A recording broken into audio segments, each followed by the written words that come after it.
ప్రభుత్వం చెప్తుందనే. కానీ మన భారత ఆర్మీ డీజీఎంఓ కానివ్వండి, ఎయిర్ మార్షల్ ఏకే భర్తీ చెప్తున్న ప్రకారంగా మేము ఎక్కడ కూడా అణుస్థావరం పైన దాడి చేయలేదు. ఎస్, మేము పేల్చేసాం. మేము 9 టెర్రర్ క్యాంప్స్ని పేల్చేసాం. సాంబా, కుప్వారా, ఉరి ఈ ప్రాంతాల్లో వాళ్ళు దాడులు చేస్తుంటే, డ్రోన్స్తో అటాక్ చేస్తుంటే మేము 9 టెర్రర్ క్యాంప్స్ని పేల్చేసాం. దాంట్లో మురిద్కే, బహవల్పూర్, తెహ్రాల్ కలాన్, ముజఫర్బాద్ 1, ముజఫర్బాద్ 2, కోట్లీ 1, కోట్లీ 2. సో ఈ రకంగా మేము పేల్చేసాం. కానీ మేము ఎక్కడ కూడా మిగిలిన ప్రాంతాల్లో ఈ అణుస్థావరాలను టార్గెట్ చేయలేదు. మేము 11 ఎయిర్ బేస్లను పేల్చేసాం. Yes, I'm proud to be an Indian. మేము చాలా బేషరత్తుగా అందరికీ వినిపించేలా చెప్తున్నాం. మీ నూర్ ఖాన్ ఎయిర్ బేస్ ని పేల్చేసాం, రహీమియర్ ఖాన్ ఎయిర్ బేస్ ని పేల్చేసాం, రఫీకి ఎయిర్ బేస్ ని పేల్చేసాం, మురిద్ ఎయిర్ బేస్ ని పేల్చేసాం, సుకూర్ ఎయిర్ బేస్ ని పేల్చేసాం, సియాల్కోట్, పస్రూర్, చునియాన్, సర్గోదాస్, కరు, బులారి, జకోదాబాద్. సో 11 ఎయిర్ బేస్ లను పేల్చేసాం. కానీ మీ అణుస్థావరాన్ని మేము టచ్ చేయలేరు. ఇది భారత ప్రభుత్వం, భారత ఆర్మీ చెప్తోంది. కానీ పాకిస్తాన్ మాత్రం చాలా స్పష్టంగా మా దగ్గర నుండి ఆ ఎయిర్ బేస్ ని, మా దగ్గర నుండి అణుస్థావరాన్ని పేల్చేసామని చెప్పారు కదా. ఇంతకీ ఆ అణుస్థావరం ఎక్కడుందో మీకు చూపించే ప్రయత్నం చేస్తాను. ఒకసారి ముందుగా నేను సర్గోదా ఎయిర్ బేస్, సో మీరు చూడండి, ఇది సర్గోదా ఎయిర్ బేస్. ఒకసారి మీకు చూపిస్తాను. నేను సర్గోదా ఎయిర్ బేస్ ని మనం చాలా క్లియర్ గా చెప్తున్నాం. ఎస్, మేము సర్గోదా ఎయిర్ బేస్ ని పేల్చేసాం. ఇది చూడండి, ఇది సర్గోదా ఎయిర్ బేస్. ఈ సర్గోదా ఎయిర్ బేస్ లో ఇది సర్గోదా ఎయిర్ బేస్, దీన్ని పేల్చేసాం చాలా పక్కగా. ఒకసారి పీసీఆర్ విజువల్స్ డైరెక్ట్ గా స్క్రీన్ పై ప్లే చేసుకోండి. సర్గోదా ఎయిర్ బేస్ ని పేల్చేసిన క్రమంలో before and after visuals, satellite దృశ్యాలు, మన భారత ఆర్మీ విడుదల చేసిన దృశ్యాలు మీకు చూపిస్తాను. పీసీఆర్ డైరెక్ట్ గా ప్లే చేసుకోండి. సో బిఫోర్ మీరు విజువల్ చూస్తే కనుక డైరెక్ట్ గా, ఎస్ ఇక్కడ చూడండి, before area 1, area 2, before and after. So ఆ ఏరియా దృశ్యాలు చూడండి. మొదటి దృశ్యాల్లో కొంత మీకు డైరెక్ట్ గా కనిపించకపోవచ్చు, ఆ దృశ్యాలు కొంత అంత ఎగ్జాక్ట్ గా మనం గమనించలేము.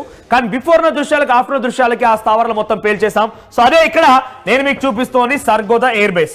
సో ఈ ఎయిర్ బేస్ ని లేపేసాం. సో 11 ఎయిర్ బేస్ లో మనం నిలబట్టం చేసిన దాంట్లో ఈ సర్గోదా ఎయిర్ బేస్ కూడా ఒకటి. సో సర్గోదా ఎయిర్ బేస్ నుంచి ఇక్కడ కనబడుతుంది కదా కినరా హిల్స్. ఎస్, కినరా హిల్స్, ఇదే కినరా హిల్స్. సో ఈ కినరా హిల్స్ దగ్గరే ప్రజెంట్ పాకిస్తాన్ అణుస్థావరాలను పెట్టుకొని ఉంది. సో ఇక్కడ నుంచి ఎంత దూరం సుమారుగా చూడండి, యాజ్ పర్ నేను శాటిలైట్ గూగుల్ మ్యాప్ ఓపెన్ చేశాను, దాంట్లో 9.9 కిలోమీటర్లు ఎక్కడ నుంచి సర్గోదా ఎయిర్ బేస్ దగ్గర నుంచి కినరా హిల్స్ వరకు. ఎస్, మేము చాలా కాన్ఫిడెంట్ గా చెప్తున్నాం దీన్ని మేము లేపేశామని. సో దానిలో కిరాణా హిల్స్, సో కిరాణా హిల్స్ లో ఇక్కడ మనం సుమారుగా 9.9 కిలోమీటర్ దూరం ఉన్నటువంటి ఈ కిరాణా హిల్స్ దగ్గర మనం వాటిని లేపేసే ప్రయత్నం చేశామని చెప్పి వాళ్ళు చెప్తున్నారు. కానీ మనం టార్గెట్ చేసింది సర్గోదానే.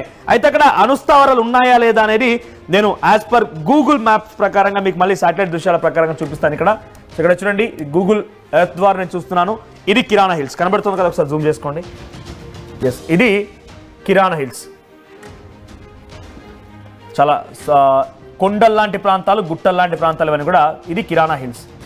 సో ఇదంతా చూడండి, ఇక్కడ ఇదంతా మౌంటైన్ ఏరియానే, completely it's a mountain area. So ఈ మౌంటైన్ ఏరియా మొత్తం కూడా కింద టన్నెల్స్ ఏర్పాటు చేసి ఆ టన్నెల్స్ లో న్యూక్లియర్ స్థావరాల్ని పాకిస్తాన్ దాచుకుంది, న్యూక్లియర్ ని అక్కడ దాచేసుకుంది. అది దీంట్లో మీకు చూపించే ప్రయత్నం చేస్తాను. ఒకసారి ఇక్కడ ఓవర్ హెడ్ చూడండి, ఈ టన్నెల్లో ఓవర్ హెడ్ అంటే పై భాగంలో మీరు గమనిస్తే కనుక, రైట్, ఇది నేను శాటిలైట్ మ్యాప్స్ ప్రకారం చూస్తున్నట్టు చూడండి, ఇది కిన్నరా హిల్స్. నేను యాజ్ పర్ శాటిలైట్ మ్యాప్ చూపిస్తున్నాను. ఇక్కడ పైన మొత్తం కూడా టన్నెల్స్ ఉన్నాయి. పైనుంచి గమనిస్తున్నారు కదా, ఇక్కడ టన్నెల్స్ ఉన్నాయి. అంటే కిందికి ఒకవేళ న్యూక్లియర్ ని ప్రయోగించినా కూడా న్యూక్లియర్ పేలిపోవడానికి, ఎవాక్యుయేట్ కావడానికి, బయటకు రావడానికి అన్ని రకాల ఏర్పాట్లు చేసుకొని పెట్టుకున్నారు. సో ఇది అణుస్థావరం. పైన చూడండి, మొత్తం రోడ్ కనిపిస్తుంది, అంత రోడ్డు ఇదంతా పైన ఏదైతే న్యూక్లియర్ ఏర్పాట్లకు కానివ్వండి, దానికి సంబంధించి ప్రతి ఒక్కటి కూడా ఇక్కడ జరుగుతున్నట్టుగా చాలా క్లియర్ గా కనబడుతుంది. ఇక్కడ మీరు రోడ్ గమనించినా కూడా చూడండి, ఇక్కడ ఇటువైపు నుంచి ఇక్కడ రోడ్ కనిపిస్తుంది కదా. సో పైకి, ఈ మౌంటైన్ పైకి ఎక్కడం కోసం అన్ని రకాల ఏర్పాట్లు చేసుకున్నారు పాకిస్తాన్ వాళ్ళు. సో ఇక్కడ ఈ రోడ్ గమనిస్తూ వెళ్ళండి, ఎగ్జాక్ట్ గా మీకు ఇంకోటి చూపించే ప్రయత్నం చేస్తాను. ఇక్కడ ఎస్, ఇదంతా చూడండి, ఇటువైపు నుంచి ఇంకా ఉంది, ఇలా రోడ్డు కింది వరకు ఉంది. సో ఇక్కడ మధ్యలో ఒక దగ్గర మీరు గమనిస్తే కనుక చుట్టువైపులా చుట్టూ మొత్తం టన్నెల్స్ ఉన్నాయి. ఈ రోడ్డు గమనిస్తున్నారు కదా, ఎంత టన్నెల్సే, అంతా కిరాణా హిల్స్ పై ఉన్నటువంటి ఈ టన్నెల్ రోడ్ అంతా కూడా ఇదే. సో ప్రతి చోట టన్నెల్. ఇక్కడ చూడండి, ఇక్కడ ఒక రోడ్ కనిపిస్తుంది మీకు, దీన్ని కొంత జూమ్ ఇన్ చేసి చూస్తే ఇక్కడ టన్నెల్ ఉంది.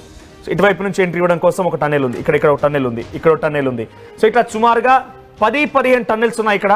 సో దీంట్లో అసలు ఎంట్రీ అండ్ ఎగ్జిట్ పాయింట్ కూడా మీకు చూపించే ప్రయత్నం చేస్తాను. చూడండి, ఇదంతా రోడ్డే కనిపిస్తుంది కదా, సో అంతా కంప్లీట్గా రోడ్. ఇక్కడ ఇంకో టన్నెల్.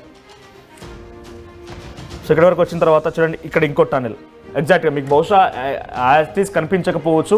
సో ఇక్కడ ఇంకో టన్నెల్ ఉంది, ఇదంతా రోడ్డు మార్గం. సో ఇట్లా ప్రతి చోట ఒక 10-15 టన్నెల్స్ ఉన్నాయి. లోపల కిరాణా హిల్స్ లోపల పక్కాగా అణుస్థావరాలను ఏర్పాటు చేసుకుంది అక్కడి పాకిస్తాన్. సో దీంట్లో మీకు ఎగ్జిట్ అండ్ ఎంట్రీ రూట్స్ కూడా ఉన్నాయి, దీనికి అవి కూడా మీకు చూపిస్తాను నేను. ఎగ్జిట్ అండ్ ఎంట్రీ రూట్స్ చూస్తే కనుక ఎస్, సో రెండు వైపుల నుంచి అంటే ఎటువైపు నుంచి ఎంట్రీ ఇవ్వాలి, ఎటువైపు నుంచి ఎగ్జిట్ ఇవ్వాలనేది కూడా దీంట్లో చాలా క్లియర్గా ఉంది. కిరాణా హిల్స్ పైన చాలా పక్కాగా దానిపైన మనకు అణుస్థావరాలు ఉన్నాయని మాత్రం చాలా క్లియర్గా దీని ద్వారా అర్థమవుతోంది. చూడండి చుట్టూరా మనకు రోడ్ అర్థమవుతోంది. సో దీంట్లో నుంచి మీకు ఎంట్రీ అండ్ ఎగ్జిట్ పాయింట్స్ కూడా ఉన్నాయి. So entry and exit points గురించి కూడా మీకు చూపించే ప్రయత్నం చేస్తాను ఒకసారి. సో ఎంట్రీ అండ్ ఎగ్జిట్ పాయింట్స్లో మనం డైరెక్ట్గా వెహికల్స్ కూడా కొన్ని వెళ్తున్నట్టుగా, అంటే చాలా ప్రీవియస్ దృశ్యాలు కాబట్టి అటువంటి దృశ్యాల్లో మనం ఎంట్రీ అండ్ ఎగ్జిట్ పాయింట్స్లో కొన్ని వెహికల్స్ కూడా వెళ్ళడం చూడొచ్చు ఇక్కడ. సో కిరాణా హిల్స్ అనేది సుమారుగా ఈ దృశ్యాలు చూస్తుంటే సుమారుగా ఒక 20 కిలోమీటర్ల విస్తరణ వరకు కూడా అవన్నీ కూడా విస్తరించి ఉండొచ్చు బహుశా. సో అటువంటి సినారియోని ఇదంతా కూడా. సో 20 కిలోమీటర్ల వరకు విస్తరించి ఉండొచ్చు. సో 20 కిలోమీటర్ల విస్తరణ ఉన్నటువంటి ఈ కిరాణా హిల్స్లో ప్రస్తుతానికైతే ఆ అణుస్థావరాలు పక్కాగా ఉన్నాయి. సో పైన ఇది ఆ తర్వాత రైట్ ఇదన్నీ చూస్తున్నాం కదా. సో టన్నెల్స్, ఈ లోపల టన్నెల్స్ చాలా సుదూరమైనటువంటి ప్రాంతం. ఇక్కడ చూడండి ఇది entry point, right exact tunnel point దగ్గరకు వచ్చాను నేను. ఇది ఒక పాయింట్, ఇక్కడ షెడ్స్ చూడండి, షెడ్స్ ఉన్నాయి. ఇది ఒక ఎంట్రీ పాయింట్, అంటే లోపలికి మనం ఏదైనా ట్రాన్స్పోర్ట్ తీసుకెళ్లాలన్నా బయట తీసుకురావడానికి కూడా ఇది ఒక ఎంట్రీ పాయింట్గా ఉంది. ఇటువైపు మీకు ఎగ్జిట్ పాయింట్ ఇంకోటి చూడొచ్చు. సో ఇటువైపు నుంచి ఇంకో ఎగ్జిట్ పాయింట్ ఉంది. ఇక్కడ మీకు ఒకవేళ ఈ దృశ్యాలు కనుక గమనిస్తే దాంట్లో మీకు కొంత వెహికల్స్ లాంటివి కూడా కనిపిస్తూ ఉన్నాయి. So exit point entry point రెండూ ఉన్నాయి. ఆ రెండు పాయింట్స్ ద్వారా ప్రస్తుతం వీళ్ళంతా కూడా ఎంట్రీ అండ్ ఎగ్జిట్ ఇస్తూ దాని నుంచి పనులు చేస్తున్నారు. ఇక్కడ చూడండి చాలా షెడ్స్ ఉన్నాయి, రైట్.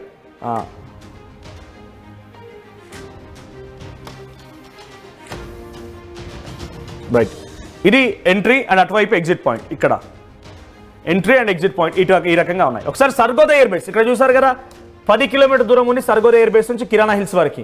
సో కిరాణా హిల్స్లో ఏం జరుగుతుందనేది మనం శాటిలైట్ వ్యూ ద్వారా చాలా క్లియర్గా దానిపైన ఎటువంటి సిచ్యువేషన్ ఉంది, అక్కడ ఎటువంటి ఏర్పాట్లు ఉన్నాయి, అక్కడ ఎటువంటి విధంగా అక్కడ సినారియో కొనసాగుతుంది అనేది చాలా క్లియర్గా చూసాం మనం. So entry and exit points ఉన్నాయి, టన్నెల్స్ ఉన్నాయి.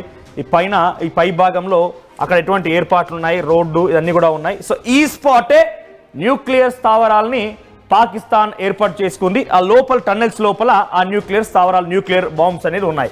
సో దీంట్లో ఒకసారి మనం సర్గోదా ఎయిర్ బేస్ చూద్దాం. ఇది సర్గోదా ఎయిర్ బేస్ చూడండి. ఇది ఒకటే కాదు, ఇందాక మీ మ్యాప్లో చూస్తారు కదా, ఇది సెంటర్ పాయింట్. ఇందాక మీరు డైరెక్ట్గా స్క్రీన్ పై చేసుకోండి పీసీఆర్. సో దాంట్లో ఇది సెంటర్ పాయింట్, ఇది సర్గోదా ఎయిర్ బేస్. ఇందాక మీరు చూస్తే సెంటర్ పాయింట్ అది. ఇది పాత దృశ్యాలు, ఎగ్జాక్ట్గా ఇప్పుడు దృశ్యాలు కాదు, నేను ఇందాక మీకు చూపించిన దృశ్యాలు కూడా ఎగ్జాక్ట్ మన ఆర్మీ విడుదల చేసిన దృశ్యాలు. సో ఈ మొత్తాన్ని కూడా నిలమట్టం చేసేసాం. ఇది సర్గోదా ఎయిర్ బేస్ సంబంధించినటువంటి ఎయిర్ బేస్. ఇక్కడ నుంచి ఎయిర్ క్రాఫ్ట్లు, ఇక్కడ నుంచి మిసైల్ని ప్రయోగించినటువంటి సామర్థ్యం గల ఎయిర్ బేస్ ఇది. సో దీంట్లో మీరు గమనిస్తే కనుక ఇదంతా కూడా ఇక్కడ చూడండి, ఈ గ్రౌండ్ ఇదంతా కూడా కాలేజ్, తర్వాత సర్గోదాకు సంబంధించిన పిఏఎఫ్ ఎయిర్ బేస్ ఇవన్నీ దీని చుట్టే ఉన్నాయి. సర్గోదా పిఏఎఫ్ ఎయిర్ బేస్ అంటుంది ఇక్కడ. Sargodha PAF base, Musharraf, Sargodha queen check, ఇదంతా కూడా ఈ సెక్టార్ మొత్తం కూడా సుమారుగా ఈ సెక్టార్ అంతా కూడా సర్గోదా ఎయిర్ బేస్ కిందకే వస్తుంది. సో ఇక్కడ మనం టార్గెట్ చేసాం, దీన్ని పూర్తిగా నీలమట్టం చేసాం అనేది మన భారత ఆర్మీ చెప్తుంది. దీన్ని కొలగొట్టేసాం, నో ఛాన్స్ ఇక. దీన్ని కొలగొట్టేసాం. మన భారత ఆర్మీ చాలా క్లియర్గా డెఫినెట్గా చెప్తోంది సర్గోదా ఎయిర్ బేస్ని లేపేశామని చెప్పి. ఇక్కడ నుంచి సుమారుగా 10 కిలోమీటర్ దూరం, ఇక్కడ చూడండి ఈ 10 కిలోమీటర్ దూరం నుండి కిరాణా హిల్స్ అనే దాంట్లో మేము టార్గెట్ చేయలేదని మన భారత ఆర్మీ చెప్తోంది. కానీ ఇప్పుడు ఏమవుతుందో తెలుసా, ఈ ప్రాంతం మొత్తం కిరాణా హిల్స్ అనేది ఇక్కడ ఉంటే సుమారుగా ఈ ప్రాంతం మొత్తం, రైట్, ఈ ప్రాంతం అంతా కూడా ఏదైతే చుట్టుపక్కల కనిపించినటువంటి ఈ సుమారు ఒక 100-150 కిలోమీటర్ వరకు ఈ ప్రాంతం అంతా కూడా చూడండి, ఇక్కడంతా కూడా జనావాసాలు ఉన్నాయి కొన్ని ప్రాంతాల్లో. సో ఈ ఏరియాస్ మొత్తం రేడియేషన్కి ఎఫెక్ట్ అయింది. సుమారుగా కొన్ని 100 కిలోమీటర్ రేడియేషన్ ఎఫెక్ట్ అవుతోంది. ఈ రేడియేషన్ ద్వారా విత్ ఇన్ షార్ట్ స్పాన్ ఈ రేడియేషన్ లీక్ అవ్వడం వల్ల అందరూ క్యాన్సర్ బారిన పడే అవకాశం ఉందట. సో అక్కడ నుంచి పరుగులు పెడుతున్నారు పాకిస్తాన్ ప్రజలు మొత్తం కూడా. ఎంట్రీ అండ్ ఎగ్జిట్ పాయింట్స్ని కొట్టేశామని చెప్పి లేటెస్ట్గా వార్తలు అందుతున్నాయి. అంటే ఇక్కడ ఇందాక నేను చూపించినట్టుగా దీనికి వెళ్ళడం కోసం మార్గం ఏదైతే ఉందో, ఒకవేళ నిజంగానే కనుక ఈ అణువుని ప్రయోగించొస్తారా, మేము ప్రయోగిస్తాం పదే పిచ్చి కూతలు కూసారు కదా పాకిస్తాన్. బిలావల్ భుట్టో కానివ్వండి, హఫీజ్ సయ్యద్ కానివ్వండి, అక్కడ అబ్బాస్ అనే మంత్రి కానివ్వండి, ఖ్వాజా ఆసిఫ్ కానివ్వండి, దీన్ని ప్రయోగించాలంటే దీని ఎంట్రీ అండ్ ఎగ్జిట్ పాయింట్ ఉంటాయి. సో ఎంట్రీ అండ్ ఎగ్జిట్ పాయింట్ని కొల్లగొట్టాం, అందుకు వాళ్ళు కొల్లగొట్టారని చెప్పి పాకిస్తాన్ గవర్నమెంట్ చెప్తోంది, పాకిస్తాన్ ఆర్మీ చెప్తున్నారు. మనం దీనిలో కొల్లగొట్టేసి దాంట్లోకి వెళ్ళనివ్వకుండా రానివ్వకుండా, ఒకవేళ రేడియేషన్ కంట్రోల్ చేయాలని లోపలికి వెళ్లాల్సిందే. కానీ అటు వెళ్ళకుండా రాకుండా లోపల ఎవరైనా కనుక బయటకు రాకుండా లేకుంటే ఆల్రెడీ దాన్ని కంట్రోల్ చేయడం వెళ్ళడం కోసం వెళ్ళకుండా ఇటువంటి విధంగా బ్లాక్ చేశారనేది పాకిస్తాన్ ఆర్మీ పాకిస్తాన్ సంబంధించిన మీడియా కథనంలో వస్తున్న వార్తలు. కానీ వాస్తవానికి మన ఆర్మీ చెప్తున్న ప్రకారంగా మనం ఏం చేయలేదు.